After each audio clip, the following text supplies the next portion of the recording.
Hello बच्चों, क्या हाल चाल, कैसे हैं आप लोग? अच्छे हैं?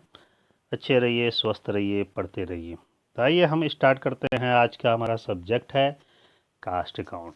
कास्ट अकाउंट का आज दूसरा लेक्चर है। इसमें आप 26 से लेकर 50 तक के क्वेश्चन पढ़ेंगे।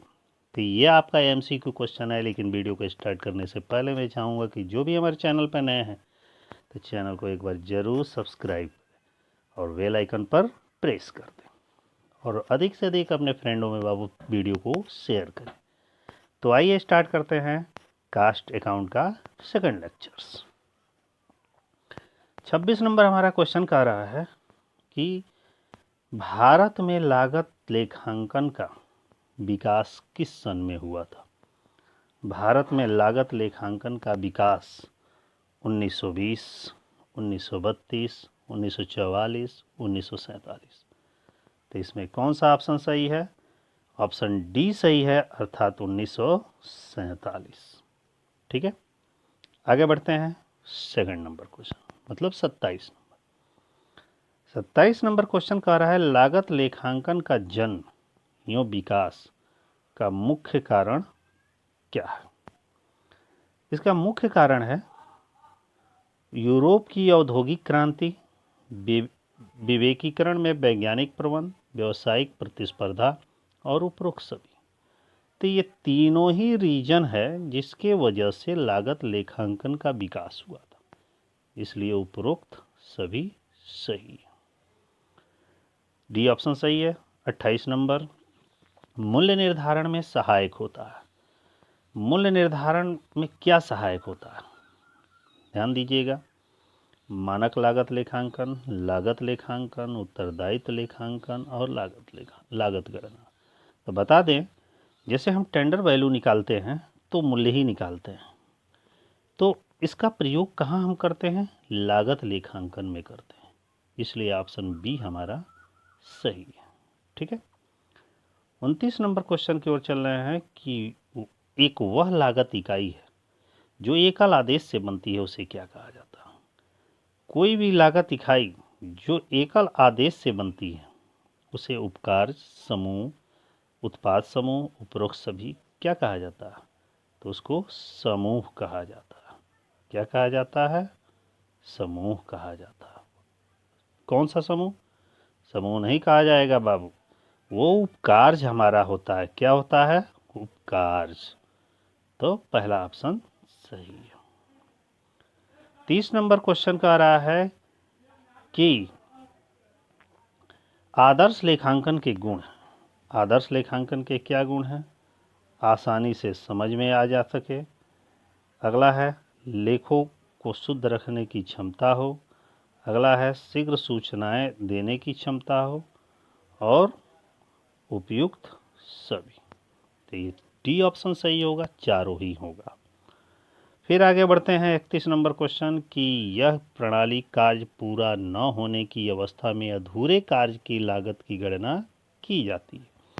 ध्यान दीजिए, अधूरे कार्य की लागत की गणना, इसका मतलब होता है जैसे वर्क इन प्रोग्रेस। देखे होंगे कि इसमें 4 ऑप्शन दिया गया है: लागत लेखांकन, प्रबंधकीय लेखांकन, कर लेखांकन, इनमें से सब।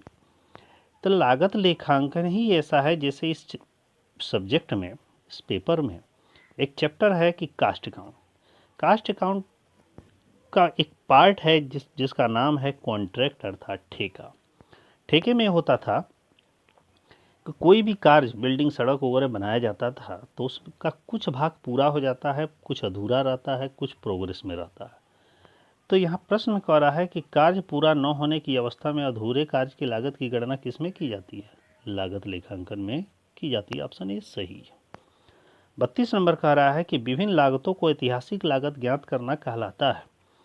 इसका मतलब है ऐतिहासिक लागत, मानक लागत लेखांकन, सीमांत लागत लेखांकन, प्रत्यक्ष लागत लेखांकन। देखिए, ऐतिहासिक लागत इसका आंसर होगा। ऐतिहासिक लागत मतलब होता है इसमें fix cost, variable cost, semi variable cost, तीनों ही होते हैं, इसीलिए इसको लागतों को इसमें अलग अलग ज्ञात करना कहलाता है। नेक्स्ट बोलते हैं, ऑप्शन ए सही है इसका। 33 नंबर क्वेश्चन है उत्पादन लागत विधि में ज्ञात की जाती है। बताइए, उत्पादन लागत विधि में क्या किया जाता है? मतलब कास्ट ऑफ प्रोडक्शन। मूल लागत, कारखाना लागत, बिके माल की लागत, ये तीनों ही लागतों को मिलाकर हम क्या करते हैं, उत्पादन लागत ज्ञात करते हैं। तो ऑप्शन डी सही। 34 नंबर, लागत पत्र दर्शाता है। लागत पत्र क्या दर्शाता है? कुल लागत, प्रति इकाई लागत। देखते होंगे टेंडर प्राइस में कास्ट शीट बनता है, कास्ट शीट में टोटल कास्ट ज्ञात की जाती है और प्रति इकाई लागत ज्ञात की जाती है, इसलिए ऑप्शन सी सही है, दोनों ही ज्ञात की जाती है। 35 नंबर क्वेश्चन कर रहा है विक्रय मूल्य ज्ञात करने का सूत्र बताइए। बताइए विक्रय मूल्य ज्ञात करने का क्या सूत्र है? देखिए विक्रय मूल्य ज्ञात करने का 4 ऑप्शन दिया है, कुल लागत प्लस अनुमानित लागत, मूल लागत प्लस लाभ, कारखाना लागत प्लस लाभ, उपरोक्त में से कोई नहीं। तो बता दें आपको, कुल लागत प्लस अनुमानित लागत का योग को ही विक्रय मूल्य कहा जाता है। तो ऑप्शन ये सही है। 36 नंबर क्वेश्चन कह रहा है तैयार माल का अंतिम स्कंद आता है। अब देखिएगा, खाते जब बनाते हैं तो तैयार माल का माने फिनिश गुड्स का क्लोजिंग स्टॉक कहाँ दिखाया जाता है? तो ऑप्शन दिया गया है इसमें, उत्पादन खाते के डेबिट में, उत्पादन खाते के क्रेडिट में, डेबिट क्रेडिट दोनों में, उसमें से कोई नहीं। तो बता दें कि क्लोजिंग स्टॉक हमेशा किस में दिखाया जाता है? क्रेडिट पक्ष में। कोई भी प्रॉफिट एंड लॉस बनता है या प्रोडक्शन अकाउंट बनता है, कोई भी अकाउंट बनता है तो हमेशा ट्रेडिंग में दिखाया जाता है। वही ओपनिंग रहता है तो डेबिट में दिखाया जाता है, तो प्रोडक्शन खाते के क्रेडिट में दिखाया जाता है। ऑप्शन बी सही। वेड विश्लेषण, ध्यान दीजिएगा, वेड विश्लेषण। वेड विश्लेषण निम्नलिखित में से किसके लिए उपयोगी है? बताइए। जो वेड विश्लेषण होता है अनुपात विश्लेषण में आएगा नहीं, बजटीय नियंत्रण में आएगा नहीं, स्कंद नियंत्रण में आएगा, अर्थात ऑप्शन सी सही है, स्कंद स्टॉक का वैल्यूएशन में वेड विश्लेषण का प्रयोग किया जाता है। 38 नंबर क्वेश्चन में कह रहा है कि स्कंद मूल्यांकन हेतु AS2, AS मतलब होता है अकाउंटिंग स्टैंडर्ड 2 के अंतर्गत स्वीकार लागत, क्या सूत्र है इसका? फीफो, लीफो, हीफो, सामान्य औसत। बता दें इसमें ऑप्शन ये सही है, फीफो विधि होगा। ठीक है। 40 नंबर क्वेश्चन, लागत लेखांकन में स्टॉक का मूल्यांकन किया जाता है। देखिएगा, स्टॉक अर्थात क्लोजिंग स्टॉक का मूल्यांकन हमेशा लागत मूल्य और बाजार मूल्य जो दोनों में कम होकर किया जाता है। 4 ऑप्शन दिए गए हैं, बाजार मूल्य, लागत और बाजार मूल्य दोनों में जो कम हो, उपयुक्त में से कोई नहीं है, तो ये कौन सा ऑप्शन सही है? सी ऑप्शन सही।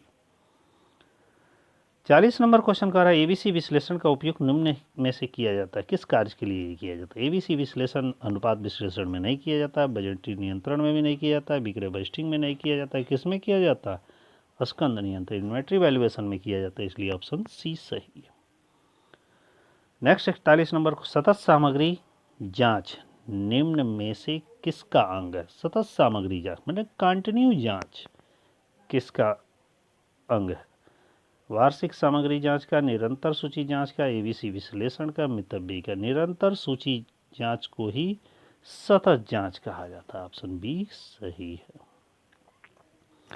42 नंबर क्वेश्चन कह रहा है कि बिन पत्रक, बिन स्टॉक को इस नाम से भी जाना जाता है। बताइए बिन पत्रक को किस नाम से जाना जाता है? स्टोर पत्रक नहीं, क्रय पत्रक नहीं, स्टॉक पत्रक नहीं, स्टोर कीपर पत्रक के नाम से जाना जाता है, तो ऑप्शन सी सही है। वेड विश्लेषण संबंधित है, ध्यान दीजिएगा, वेड विश्लेषण अभी ये क्वेश्चन आया भी था, किससे संबंधित है? प्रबंध से संबंधित नहीं है, मशीन से संबंधित नहीं है, सामग्री से संबंधित है, श्रमिक से संबंधित नहीं है, तो ऑप्शन सी सही। 44 नंबर क्वेश्चन है लीफो फीफो मूल्यांकन विधियां हैं। लीफो फीफो किसके मूल्यांकन की विधियां हैं? विनियोग की, सामग्री की, तैयार उत्पाद की, इनमें से सभी, तो सब होगा, सबके लिए लीफो फीफो विधि का प्रयोग किया जाता है, ऑप्शन डी सही।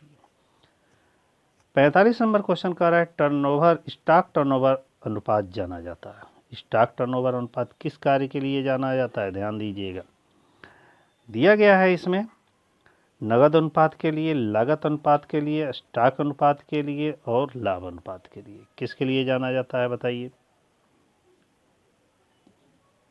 ये जाना जाता है स्टॉक गति के लिए, इसलिए ऑप्शन सी सही है। 46 नंबर क्वेश्चन कह रहा है कि लीफो विधि का प्रयोग करना तब उपयोग होता है जब कीमतें, ध्यान दीजिएगा, लीफो विधि का प्रयोग करना तब उपयुक्त होता है, लीफो मतलब last in first out method, कि जब कीमतें गिर रही हों। ये ऑप्शन सही है? नहीं सही है। जब कीमतें बढ़ रही हों, ये ऑप्शन सही है, तो ये ऑप्शन सही लग रहा है।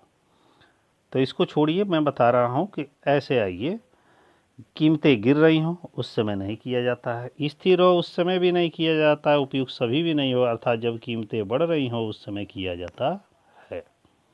बी ऑप्शन सही।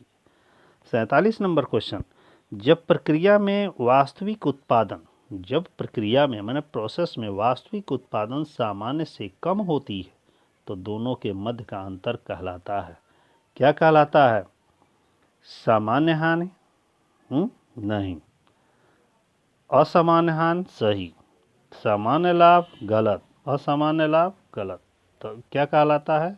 सामान्य हानि कहलाता है। कैसे? कि वो एक्चुअल प्रोडक्शन और नॉर्मल प्रोडक्शन के अंतर को ही एबनॉर्मल लॉस कहा जाता है। तो ऑप्शन बी सही है।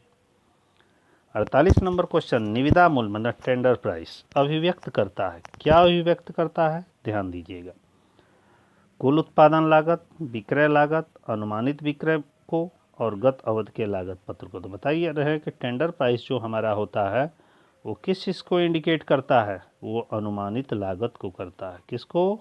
अनुमानित विक्रय लागत को, क्योंकि उसमें एस्टिमेटेड सेलिंग प्राइस या estimated selling price per unit ज्ञात किया जाता है, इसलिए ऑप्शन सी सही है। 49 नंबर क्वेश्चन, आग लगने के कारण सामग्री की क्षति को माना जाता है, आग लगने के कारण सामग्री की क्षति को क्या माना जाता है? ऊपरी व्यय गलत, सामान्य व्यय गलत, इनमें से कोई नहीं गलत, अर्थात प्रत्यक्ष व्यय डायरेक्ट एक्सपेंसेस इसको कहा जाता है। तो ऑप्शन बी सही है। लास्ट क्वेश्चन की ओर बढ़ते हैं। 50 नंबर क्वेश्चन, अपूर्ण ठेके पर हानि को अंतरित किया जाता है, अपूर्ण ठेका को कहाँ ट्रांसफ़र किया जाता है?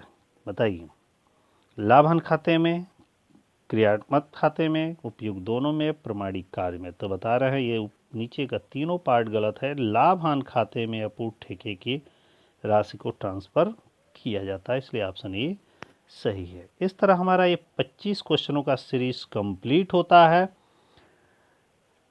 तो इसी के साथ ये वीडियो हमारा एंड होता है। एक बार और कहना चाहूँगा कि जो भी बच्चे हमारे चैनल पर, चैनल को एक बार ज़रूर सब्सक्राइब करें, बेल आइकन पर वो प्रेस कर दें और अपने फ्रेंडों को अधिक से अधिक शेयर करें। इसी तरह हमारे चैनल पर बने रहिए और नए नए वीडियो आप देखते रहिए कि कॉम्पिटिटिव एग्ज़ाम के लिए काफ़ी हेल्पफुल और उपयोगी है। ठीक है, तो नेक्स्ट वीडियो में नेक्स्ट डे मिलते हैं, तब तक के लिए बाय।